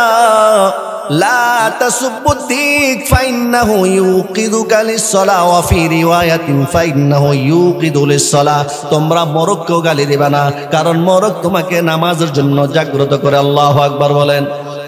জিহ্বার অপব্যবহার দেখেন, জিহ্বা দ্বারা মরককে গালি দিতে কি করছে? নিষেধ করেছে। জিহ্বা দ্বারা চা দোকানে বসে বসে গীবত করা যাবে, সমালোচনা করা যাবে। আশ্চর্য, চা দোকান কোনো কাজ নাই, পান খাইবো, চা খাইবো, কার ঘরে কি হয়েছে না হয়েছে এগুলো সব সেখানে গল্প করতে থাকবো। নারীদের মধ্যে মনে হয় অভ্যাসটা নাই, আছে? ও যে ইয়ার পাশের গ্রামে কি হয়েছে না হয়েছে, ওইটা যদি সে খবরটা পৌঁছাইতে পারে, মনে করে যে আমার জীবনের বিরাট একটা সফলতা, এবার সে জয় করছে, এত খুশি হয় খবরটা পৌঁছাইতে পারলে। যে সুন্দর করে মজা করি কয়, অতএব কোনো ফায়দা নাই গীবত। রাসূলুল্লাহ সাল্লাল্লাহু আলাইহি ওয়াসাল্লাম বলেন, আল গীবাতু আশাদ্দু মিনাজ জিনা। গীবত এটা জিনা থেকে মারাত্মক। কারণ গীবত করিয়া তুমি অন্যের হক নষ্ট করেছ, অন্যকে তুমি হেয় প্রতিপন্ন করেছ। সে যদি মাপ না করে, আল্লাহ তোমাকে মাপ করবে না। আর যে ব্যক্তি বেবিচার করবে, জিনা করবে, সে যদি মন থেকে আল্লাহর কাছে মাপ চায়, আল্লাহ মাপ করে দেবে। জিনা করা, বেবিচার করা এটা আল্লাহর হক। আল্লাহর কাছে খাঁটি দিলে, তওবা করলে আল্লাহ মাফ করবে। কিন্তু কারো গীবত যদি করা হয়, যার গীবত করা হয়েছে সে যদি মাফ না করে আল্লাহ মাফ করবে না। সেজন্য আমাদের নবীজি বলেছেন, তোমরা জিহ্বা দ্বারা কারো গীবত করবা না। আল গীবাতু আশাদ্দু মিনাজ জিনা, পরনিন্দা করা, সমালোচনা করা, মানুষের বদনামি করা বসে বসে, এটা জিনা থেকেও মারাত্মক অপরাধ। নাউজুবিল্লাহ বলেন। তাহলে এই জিহ্বা দ্বারা আমরা গীবত করব না, কারণ গীবত যদি করি কোথায় যেতে হবে? জিহ্বা আমাদেরকে কোথায় নেবে? জাহান্নামে নেবে। জিহ্বা দ্বারা মিথ্যা কথা বলা যাবে। জিহ্বা দ্বারা কি কথা বলা যাবে না? আপনাদের এলাকাতে কেউ মিথ্যা কথা বলে না, যদি বলে কি দ্বারা বলে? জিহ্বা দ্বারা বলে। ক্বালা রাসূলুল্লাহ সাল্লাল্লাহু আলাইহি ওয়াসাল্লাম, আয়াতুল মুনাফিকি সালাতুন, মুনাফিকের আলামত হচ্ছে তিনটা। কয়টা বলেন? আরো জোরে বলেন কয়টা? এক নাম্বার, ইদা হাদ্দাথা কাযাবা, যখন সে কথা বলে মিথ্যা বলে, কথা বলে। ওয়াইদা ওয়াদা আখলাফা, যখন সে ওয়াদা করে ওয়াদা খেলাপ করে। তিন নাম্বার, ওয়াইদা তুমিনা খানা, আমানতের খেয়ানত করে। আমানতের খেয়ানত করে, এটা আপাতত রাখেন, কিন্তু প্রথম দুইটা, ইজা হাদ্দাসা কাযাবা, মিথ্যা বলে কি দ্বারা বলে? ওয়াইজা ওয়াদা আখলাফা, জিহ্বা দ্বারা ওয়াদা করে, আবার ওয়াদার কি করে? খেলাপ করে। এই দুইটা তো জিহ্বা দ্বারা হয়। এমনকি আমানতের খেয়ানত জিহ্বা দ্বারা হয়। কিভাবে? একজন লোক আপনাকে বিশ্বাস করে একটা কথা বলছে, দোস্ত এই কথাটা তুমি কাউকে বলবা না, এটা কিন্তু আমানত। আপনি কি করলেন? এই বন্ধু যাওয়ার পর পরে আপনার আরেকজন বন্ধুকে শেয়ার করলেন কথাটা। কি দ্বারা শেয়ার করলেন? জিহ্বা দ্বারা শেয়ার করলেন। তাহলে জিহ্বা দ্বারা আমানতের খেয়ানত পাওয়া গেল। তাহলে এই জিহ্বার মধ্যে রাসূলুল্লাহ সাল্লাল্লাহু আলাইহি ওয়াসাল্লাম বলেছেন, মুনাফিকের আলামত তিনটা। এই তিনটা পাওয়া গেছে কি যায় না? বলেন বলেন তো, মুনাফিকের আলামত যার মধ্যে পাওয়া যাবে, যে মুসলমানদের পাওয়া যাবে, সে কি জান্নাতে যাবে নাকি জাহান্নামে যাবে? আরো জোরে বলেন, জান্নাতে যাবে নাকি জাহান্নামে যাবে? তাহলে জিহ্বা আমাকে জিকির করার দ্বারা নিয়ে গেছিল জান্নাতে, কোরআন তেলাওয়াতের মাধ্যমে নিয়ে গেছিল জান্নাতে, আর জিহ্বা এখন গীবত করার কারণে আমাকে নিয়ে যাচ্ছে জাহান্নামে। এই জিহ্বা দ্বারা মিথ্যা কথা বলার কারণে আমাকে নিয়ে যাচ্ছে জাহান্নামে। এই জিহ্বা দ্বারা আমানতের খেয়ানত করার কারণে জিহ্বা আমাকে জাহান্নামে নিয়ে যাচ্ছে। তাহলে আমরা কি মিথ্যা কথা ছাড়বো নাকি ছাড়বো না? বলেন, ছাড়তে হবে। আল্লাহর নবী বলেন, তোমরা সব সময় জিহ্বা দ্বারা সত্য কথা বলবা, কারণ ইন্নাস সিদকা ইয়াহদি ইলাল বির। যদি তোমরা সত্য কথা বলো, তাহলে এই সত্য কথা বলাটা তোমাদেরকে পুণ্যের দিকে নিয়ে যাবে, নেকির দিকে নিয়ে যাবে। ওয়া ইন্নাল বিররা ইয়াহদি ইলাল জান্নাহ, আর নেকি তোমাকে জান্নাতে নিয়ে যাবে। সুবহানাল্লাহ। তাহলে বোঝা গেল জিহ্বা জান্নাতে নিয়ে গেল শুধু জিহ্বা দ্বারা সত্য কথা বলার কারণে। সুবহানাল্লাহ বলেন। আল্লাহ রাসূল বলেন, ওয়া ইন্নাল কাযিবা ইয়াহদি ইলাল ফুজুর। আর যদি তোমরা জিহ্বা দ্বারা মিথ্যা কথা বলো, তাহলে মিথ্যা কথাটা তোমাদেরকে পাপাচারের দিকে নিয়ে যাবে। ওয়া ইন্নাল ফুজুরা ইয়াহদি ইলান নার, আর পাপাচার তোমাদেরকে জাহান্নামের দিকে নিয়ে যাবে, অর্থাৎ জিহ্বা তোমাকে জাহান্নামে নিয়ে যাবে। নাউজুবিল্লাহ বলেন। তাহলে আমি কি বললাম? এই জিহ্বা আমাকে জান্নাতে নিয়ে যাবে, আবার এই জিহ্বা আবার কোথায় নিয়ে যাবে? জাহান্নামে নিয়ে যাবে। সেজন্য রাসূল করিম সাল্লাল্লাহু আলাইহি ওয়াসাল্লাম একটা হাদিস বলেছেন। এই হাদিসটা বুখারী শরীফের 6474 নম্বর হাদিস, অর্থাৎ 6474 নম্বর হাদিস। রাসূল করিম সাল্লাল্লাহু আলাইহি ওয়াসাল্লাম বলেন, মাই ইয়াজমাল্লি মা বাইনা লাহইহি ওয়া মা বাইনা রিজলাইহি আযমাল্লাহুল জান্নাহ। যেই ব্যক্তি আমাকে দুইটা অঙ্গ দ্বারা গুনাহ না করার ওয়াদা করতে পারবে, গ্যারান্টি দিতে পারবে, আমি নবী তাকে জান্নাতে নিয়ে যাওয়ার জন্য জিম্মাদারি গ্রহণ করব। কয়টা অঙ্গ দ্বারা গুনাহ না করার?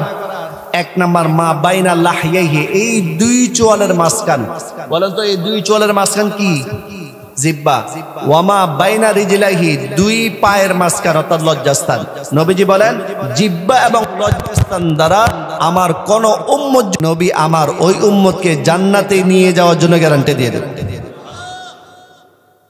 তাহলে জিহ্বা দ্বারা আমরা কি গুনাহ করব নাকি গুনাহ ছাড়বো? যদি আমরা এই জিহ্বা দ্বারা গুনাহ ছাড়তে পারি, আল্লাহ আমাদেরকে জান্নাত দান করবেন। আর জান্নাতে যখন আমরা যেতে পারবো, তখন আল্লাহ পাক রব্বুল আলামিন দুইটা ঘোষণা দিবেন। বলেন কয়টা ঘোষণা দিবেন? আরো জোরে কয়টা ঘোষণা দিবেন? এক নম্বর ঘোষণা মুসলিম শরীফের 6878 নম্বর হাদিস, 6878 নম্বর হাদিস। রাসূল করিম সাল্লাল্লাহু আলাইহি ওয়াসাল্লামের এই হাদিসটা বর্ণনা করেছেন হযরত আবু সাঈদ আল খুদরি রাদিয়াল্লাহু তাআলা আনহু। তিনি বলেন, আল্লাহর নবী বলেছেন, জান্নাতীদেরকে আল্লাহ তাআলা ডাক দিবেন। সুবহানাল্লাহ বলেন। আল্লাহ পাক রব্বুল আলামিন বলবেন ইয়া আহলাল জান্নাহ, হে জান্নাতীরা। জান্নাতীরা খুশি হয়ে বলবে লাব্বাইকা রাব্বানা ওয়া সাদাইক ওয়াল খায়রু ফি ইয়াদাইক। হে প্রভু, কেন ডাকছেন? আমরা আপনার ডাকে সাড়া দেওয়ার জন্য প্রস্তুত। সব নেকি তো, সব কল্যাণ তো আপনারই হাতে।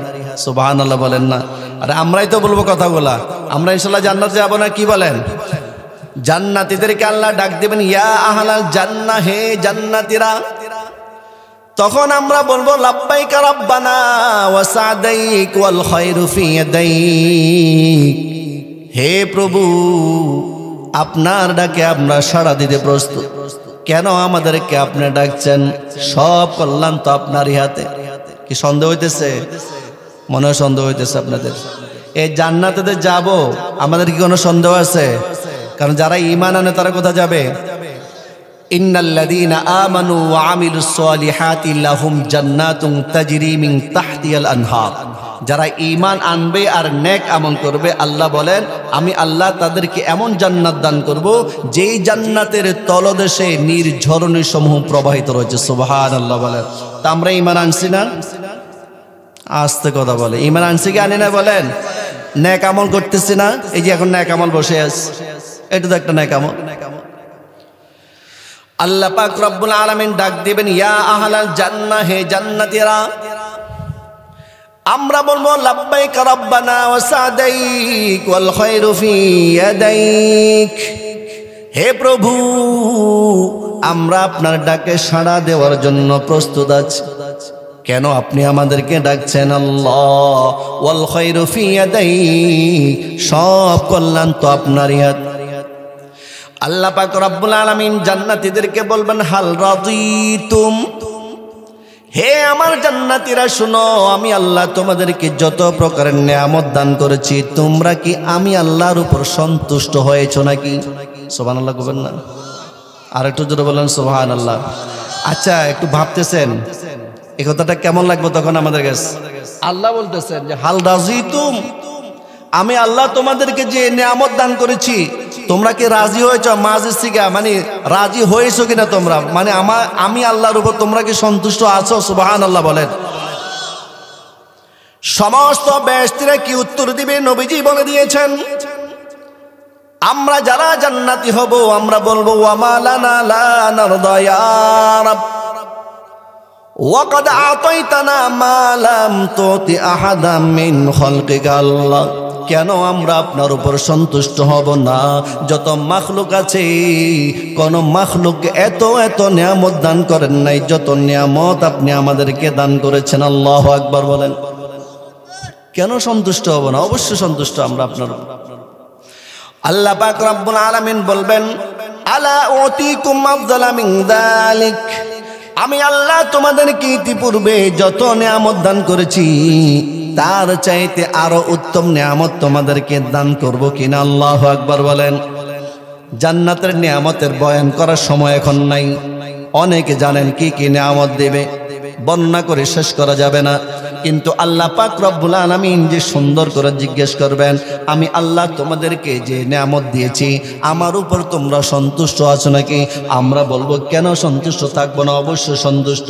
আপনি এমন এমন নিয়ামত দান করেছেন যে নিয়ামতগুলো কোনো মাখলুককে আপনি দান করেন নাই, অবশ্যই সন্তুষ্ট। এরপর আল্লাহ পাক রব্বুল আলামিন প্রশ্ন করবেন আরো উত্তম নিয়ামত দিব নাকি? আমরা আল্লাহ পাক রব্বুল আলামিনকে জিজ্ঞেস করব আইয়ু, হে আল্লাহ, এর চাইতে বড় নিয়ামত কোনটা? এর চাইতে আফজল নিয়ামত কোনটা?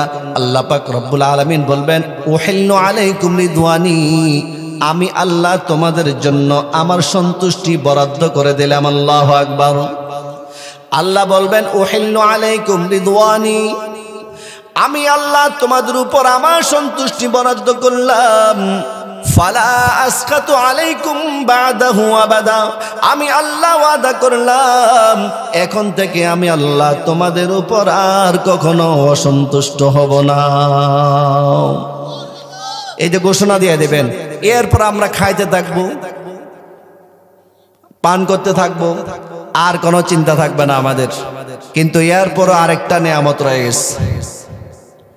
আল্লাহ পাক রব্বুল আলামিন আমাদেরকে হঠাৎ করে ডাক দিয়ে বলবেন, 2 নম্বর ঘোষণা, তুরিদুনা শাইআন আযীদুকুম।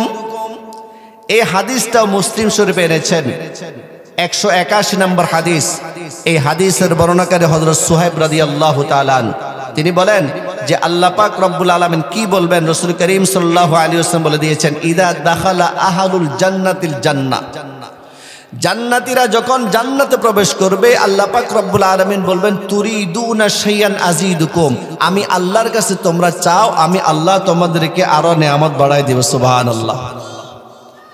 বেহেশতীরা বলবে, আল্লাহ আলাম তুবাইয়িদ ওয়ুজুহানা আলাম তুদখিলনাল জান্নাতা ওয়া তুনাজ্জিনা মিনান নার।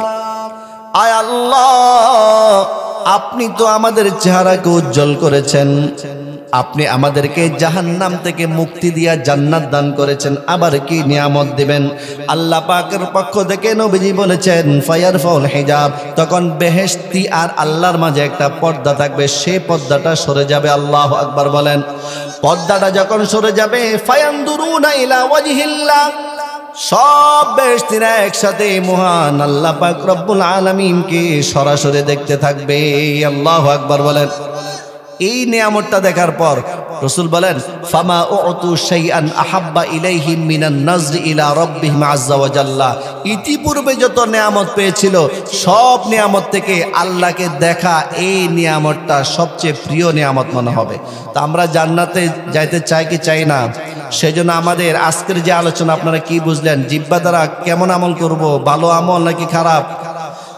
বিশেষ করে আমরা জিহ্বা দ্বারা বেশি বেশি জিকির করব, জিহ্বা দ্বারা বেশি বেশি কোরআন তেলাওয়াত করব, আর জিহ্বা দ্বারা যত প্রকারের গুনাহ হইতে পারে সব গুনাহ থেকে আমরা আমাদের জিহ্বাকে হেফাজত করার জন্য চেষ্টা করব। আল্লাহ পাক রব্বুল আলামিন আমাকে, আপনাদেরকে এবং মাইকের আওয়াজ যাদের কানে গিয়েছে সবাইকে আমল করার তৌফিক দান করুন। ওয়া আখিরু দাওয়ানা আনিল হামদুলিল্লাহি রাব্বিল আলামিন। আসসালামু আলাইকুম ওয়া রাহমাতুল্লাহি ওয়া বারাকাতুহু। মুরসালিন ربنا ظلمنا أنفسنا وإن لم تغفر لنا وترحمنا لنكونن من الخاسرين ربنا آتنا في الدنيا حسنة وفي الآخرة حسنة وقنا عذاب النار رب ارحمهما كما ربياني صغيرا رب ارحمهما كما ربياني صغيرا দয়াল মালিক, গভীর রজনীতে আপনার শাহী দরবার হাত তুলেছি গো মাওলা। অনেক বৃদ্ধ বাবাদেরকে নিয়ে হাত তুলেছি গো মাওলা, যুবক ভাইদেরকে নিয়ে হাত তুলেছি গো মাওলা। আয় আল্লাহ, আমাদের মধ্য থেকে যার দু হাত কেন আপনার পছন্দ হয় তার ওসিলা মেহেরবানি করে আমাদের সবার দোয়া আপনি কবুল করে নিন। আয় আল্লাহ, একটা মাহফিল করতে অনেক কষ্ট হয়েছে আল্লাহ। কেউ টাকা পয়সা দিয়ে সহযোগিতা করেছেন, কেউ পরামর্শ দিয়ে সহযোগিতা করেছেন আল্লাহ, কেউ কাজ করে দিয়ে সহযোগিতা করেছেন আল্লাহ। যেইভাবে সহযোগিতা করেছেন মেহেরবানি করে প্রত্যেককে আপনি কবুল ও মঞ্জুর করে নিন। আয় আল্লাহ, এই এলাকার যত প্রবাসী ভাই আছেন, কারো যদি কোনো সমস্যা থাকে মেহেরবানি করে আপনি সমস্যার সমাধান করে দেন আল্লাহ। এই এলাকার যত বৃদ্ধ বাবারা ইন্তেকাল করেছেন সবার কবর আযাব আপনি মাফ করে দিন। আয় আল্লাহ, এই এলাকার যত বৃদ্ধা মারা ইন্তেকাল করেছেন, যত মা বোন ইন্তেকাল করেছেন সবাইকে আপনি মাফ করে দিন আল্লাহ। আয় আল্লাহ, এই মাদ্রাসার সব ছাত্রকে আপনি কবুল করে নিন। আয় আল্লাহ, এই মাদ্রাসার সব হুজুরদেরকে আপনি কবুল করে নিন। আয় আল্লাহ, এই মাহফিল কর্তৃপক্ষকে আপনি কবুল করে নিন। আল্লাহ, এলাকাবাসীকে আপনি কবুল করে নিন। আল্লাহ, যারা রাত জেগে গভীর রজনী শীতের মধ্যে বসে আছেন সবাইকে আপনি কবুল ও মঞ্জুর করে নিন। আয় আল্লাহ, কে কে দান করেছেন আপনি হচ্ছেন অন্তর্যামী, সবার খবর জানেন। এই মাহফিলে যারা যারা দান করেছেন আল্লাহ, কে কোন নিয়তে দান করেছেন তাও আপনি জানেন। মেহেরবানি করে প্রত্যেকের দানকে আপনি কবুল ও মঞ্জুর করে নিন। আয় আল্লাহ, মেহেরবানি করে প্রত্যেকের নিয়তকে আপনি পূরণ করে দেন আল্লাহ। আয় আল্লাহ, আমরা যারা হাত তুলেছি আমাদের কারো মা নাই, বাবাও নাই, অনেকে এমন আছেন এখন যাওয়ার পর মায়ের মুখখানা দেখতে পাবেন, বাবার মুখখানা দেখতে পাবেন। আবার অনেকে এমন আছে যাদের মাও নাই বাবাও নাই, মায়ের মুখটাও দেখবেন না, বাবার মুখটাও দেখবেন না। আল্লাহ, অন্ধকার কবরবাসী হয়ে গেছেন। পৃথিবীর জমিনে যদি কেউ বিপদে পড়ে যায়, আত্মীয় স্বজনে গিয়ে আসে, আত্মীয় স্বজন যদি কাছাকাছি না থাকে পথচারীরা হলেও গিয়ে আসে। কিন্তু অন্ধকার কবর এমন একটা ঘাঁটি, যেই কবরের ডানেও মাটি, বামেও মাটি, উপরেও মাটি, নিচেও মাটি। এমন কবরে আমাদের মা শুয়েছেন, বাবা শুয়েছেন। আল্লাহ, আয় আল্লাহ, আপনার হাবিবের উসিলায় যাদের মা ইন্তেকাল করেছেন, যাদের বাবা ইন্তেকাল করেছেন, প্রত্যেকের মায়ের কবর আযাব আপনি মাফ করে দিন। আল্লাহ, আয় আল্লাহ, প্রত্যেকের বাবার কবর আযাব আপনি মাফ করে দিন। আল্লাহ, আয় আল্লাহ, আমরা যারা হাত তুলেছি আমাদের সন্তানগুলোকে আপনি মানুষের মতো মানুষ হওয়ার তৌফিক দান করুন। আল্লাহ, বর্তমান ফিতনা ফাসাদের যুগ, গুনাহের যুগ, আয় আল্লাহ আমাদের প্রত্যেককে গুনাহ থেকে বিরত থাকার তৌফিক দান করুন। আয় আল্লাহ, যে বিষয়গুলোর উপর আলোচনা করা হয়েছে আসর থেকে এই পর্যন্ত, যে বিষয়গুলোর উপর আলোচনা করা হয়েছে, আল্লাহ আমাদের প্রত্যেককে আমল করার তৌফিক দান করুন। আয় আল্লাহ, আমাদের এই জিহ্বা আমাদেরকে জান্নাতেও নিতে পারে, জাহান্নামেও নিতে পারে। আল্লাহ, এমন আমল করার তৌফিক দান করুন যে আমল করলে আপনি আমাদের উপর খুশি হয়ে যান। আয় আল্লাহ, জিহ্বা দ্বারা এমন কথা থেকে আমাদেরকে বিরত রাখুন যেই কথা বললে আপনি রাগান্বিত হয়ে যান। আল্লাহ, আয় আল্লাহ, আমাদের গীবত করা থেকে জিহ্বাকে হেফাজত করার তৌফিক দান করুন। আয় আল্লাহ, গালি দেওয়া থেকে জিহ্বাকে হেফাজত করার তৌফিক দান করুন। আয় আল্লাহ, বদনামি, পরনিন্দা, পর সমালোচনা করার থেকে আমাদের সবাইকে আপনি হেফাজত করুন। আল্লাহ, আয় আল্লাহ, আমরা যারা হাত তুলেছি আমাদের কারো শরীরে কত প্রকার রোগ আছে আপনি জানেন। আয় আল্লাহ, যারা অসুস্থ আছেন আল্লাহ প্রত্যেককে আপনি শেফায়ে কামেলা নসিব ফরমান। আয় আল্লাহ, যারা ঋণী আছেন তাদেরকে ঋণ পরিশোধ করার তৌফিক দান করুন। আয় আল্লাহ, যারা ব্যবসায় আছেন তাদেরকে হালাল ব্যবসা করার তৌফিক দান করুন। আয় আল্লাহ, প্রত্যেককে হারাম উপার্জন থেকে বেঁচে থাকার তৌফিক দান করুন। আয় আল্লাহ, এই মাদ্রাসাকে আরো বড় করার তৌফিক দান করুন। আয় আল্লাহ, প্রতি বছর যেন মাহফিল হইতে পারে সেই সুযোগটা আপনি তৈরি করে দিন। আল্লাহ, আয় আল্লাহ, আমরা যারা পুরুষ আছি সবাইকে 5 ওয়াক্ত নামাজ মসজিদে গিয়ে বা জামাত আদায় করার তৌফিক দান করুন। আয় আল্লাহ, মা বোন যারা আছেন তাদের প্রত্যেককে 5 ওয়াক্ত নামাজ ঘরে যথা সময় আদায় করার তৌফিক দান করুন। আয় আল্লাহ, রমজান মাস আসতেছে, আল্লাহ আমাদের প্রত্যেককে রোজা রাখার তৌফিক দান করুন। আয় আল্লাহ, রমজান মাসে বেশি বেশি করে কোরআন তেলাওয়াত করার তৌফিক দান করুন। আয় আল্লাহ, যারা কোরআন পড়তে পারে না তাদের প্রত্যেকে কোরআন শিক্ষা লাভ করার তৌফিক দান করুন। আয় আল্লাহ, আপনি হচ্ছেন অন্তর্যামী। এই মুহূর্তে আপনার এই বান্দাগুলোর মনের মধ্যে যত প্রকারের নেক নিয়ত আছে আল্লাহ মেহেরবানি করে প্রত্যেকের মনের নেক নিয়তগুলো আপনি পূরণ করে দিন। ربنا تقبل منا إنك أنت السميع العليم وتب علينا يا مولانا إنك أنت التواب الرحيم سبحان ربك رب العزة عما يصفون وسلام على المرسلين والحمد لله رب العالمين.